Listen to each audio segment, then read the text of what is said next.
This morning we saw a third car get into the wall, turn backwards, and lift into the air. As precautionary measures, and after consulting with the manufacturers and the teams, IndyCar will require that cars qualify today with the same aero configuration and boost levels that they will run in the race next weekend. In addition, because the situation has been fluid, we've decided not to award championship points for the qualifying. This decision is based on our commitment to safety. We're committed to protecting the safety as best we possibly can of both the competitors, the drivers, and our fans. And perhaps we're being cautious, but we think that that's the responsible thing to do. That's really our statement. We're happy to take any questions.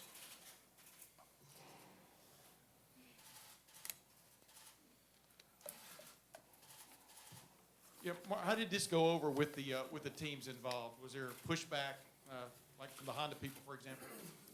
What I'm learning in this sport is that initially everybody thinks about how a situation affects them. But then fundamentally, I believe that the paddock, our owners, and eventually our drivers understand where we're coming from. And that this may be being done with an abundance of caution, but these are increasing speeds. And Derek and I have said for the time that we've been working together that we hope to go faster, but we're going to do so being responsible, and that safety is the first priority. I think that's understood, generally speaking, in the paddock.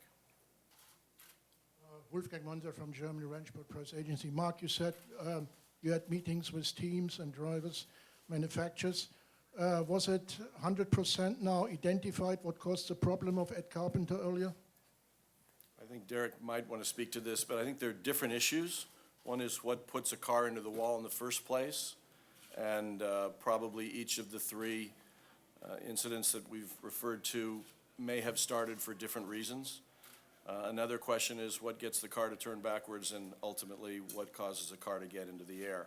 I don't think we have complete clarity on the answer to the latter question, and all the work that can be done continues to answer that question from a data-driven analysis and factually as best we possibly can. And that is the reason to be careful out there for now.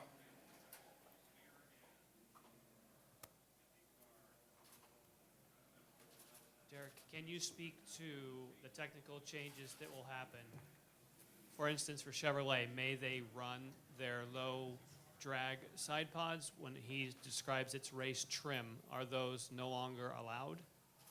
Well, quite simply, what we've done is we've mandated that what you start qualifying with, you must race. So that rule alone will cause the manufacturers to select certain components that are biased towards the race, which in effect will give them more downforce, which is really part of the exercise we're going through here. We're adding more downforce and we're reducing the engine power. I think Chevrolet will run the road racing, race configuration pods. There's a mixed bunch. Some are running more, some are running less, but all of those I'm sure will be off for qualifying.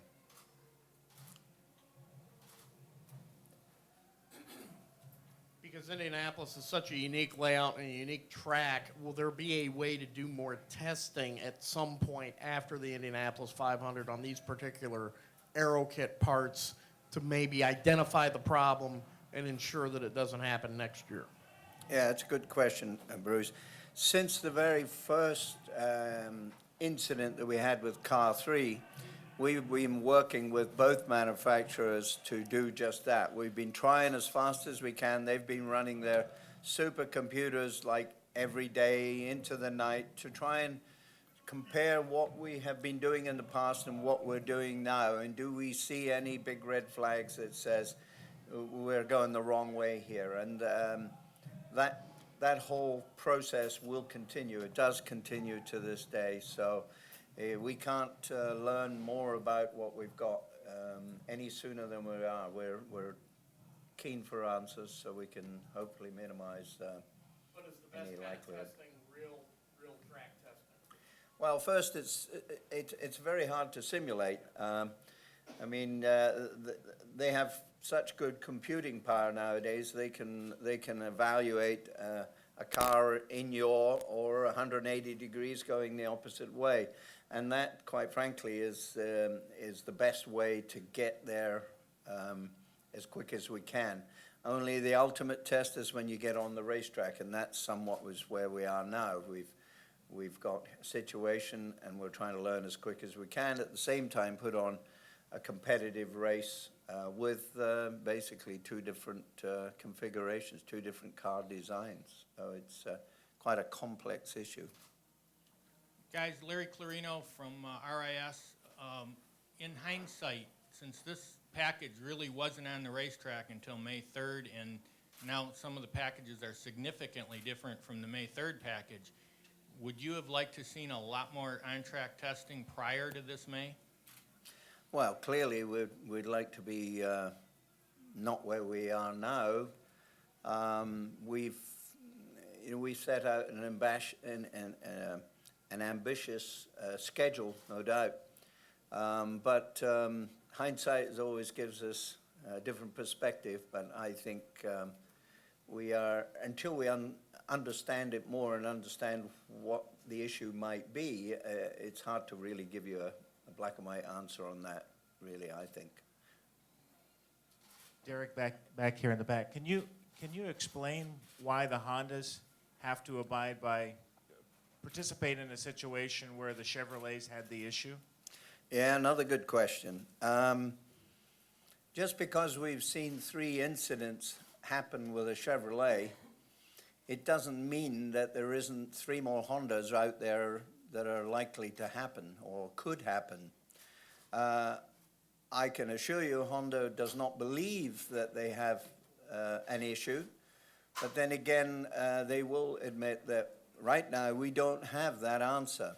So when we're talking about an event here, we're talking about safety. It's not about a manufacturer, one versus the other. It's about how can we grab a hold of the situation and reduce the speed in the interest of safety. And safety is got to be our guiding light. So I think it would be, at this stage, fairly negligent on our part to just focus on one manufacturer and lay down restrictions for them. I think you have to accept the fact just because we've had 3 incidents and they could be coincidentally involved with one manufacturer doesn't necessarily follow that it's only that manufacturer's problems.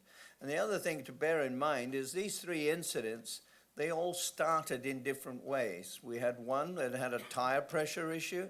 We had another one that had an aero balance issue. The car was set probably a little too far one way, and it caused a spin.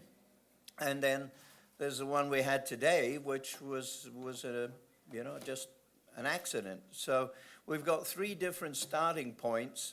We all can see where it ended up, but to address the issue, the big issue is where it ended up. We have to start with where it starts, and if we can reduce that speed by boost and by the aero requirement, so the cars are going to qualify what they race, and there is a minimum rear beam wicker, which is the wing at the bottom. There's a minimum of 1/2 inch for both manufacturers.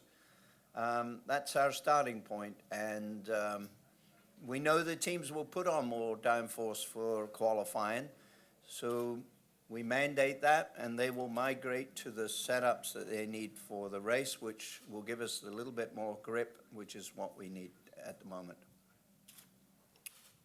Thanks. Derek, you've said that you can't conclusively say that it's a Chevy problem that's getting the cars up in the air. Do you think that on this particular generation of car, the fact that it has such a wide floor that extends to the outside edge of the rear tires without tunnels that start forward in the car, do you think that the large swept area of the floor is contributing to these incidents? Well, I'm not an engineer, so I won't profess to have the the technical answer that would give you that. I think it's a lot more complex than that, so I don't believe so. I don't think in the fullness of time I don't believe we'll be sitting here a year from now still scratching our head. I think that there is enough intelligence there as it's applied to understand what is happening here and correct it. I don't think it's something that's so mystique. We just don't have the time under the gun that we're under. If I could just elaborate essentially on Kurt's question. Ultimately, if we're not certain what causes this, then we can't say it's a Chevy problem or a Honda problem. And we're left with the situation where we need to be cautious. And I think it's a complicated situation technically, but ultimately the decision boils down to that. Does this give you pause to rethink going after the track record by next year? Does this kind of delay that process any? No, I don't believe that. I think this problem is solvable. We just are backing up to the race here. We need to err on the side of safety, and I'm very confident we'll resolve whatever issues we've got. You know, we said all along, IndyCars are fast, and we laid out a 2-year program.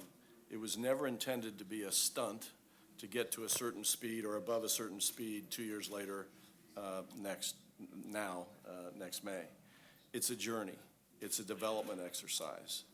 And we knew 2 years ago that there were at least 2 periods for homologation where the cars were likely to get quicker because of the engine changes, and the introduction of the aero kits presented a third time when the cars were likely to get quicker. We're not determined to get to a certain number come hell or high water. We think that the evolution of our racing is ongoing, and we think it will continue to be. Are you expecting a longer-term solution to be tested and implemented before the series goes to the next high-speed tracks at Texas and Fontana and Pocono? Most definitely. Do you have any sort of timetable for that? Well, we've already started, and it'll go as long as it takes to get the answers we need. And both our manufacturers are working very closely with us. That's one of the reassuring things of this whole exercise is how they've rallied around and put all their resources behind looking at how we can understand it more. So I would see that continuing. This is our final question, okay? Question for Mark. You said that this accident was not Chevrolet related. Nevertheless, from today onwards until the start of the race, we have another week, which is maybe not much. But do you think that maybe Chevy and maybe also Honda came up with or have some safety solutions or ideas how to make the package a little bit more safer? Well, I don't think we anticipate the regulations changing in the next week. I'm sure the team looking at wing angles and dialing in within the windows that Derek has given them. So I think it's unlikely there are any other regulation changes. I mean, just to follow up on that, in the race condition is a completely different exercise. When you're running the oval qualifying mode, you're trying to go for the minimum, obviously, downforce and minimum drag that you can stand.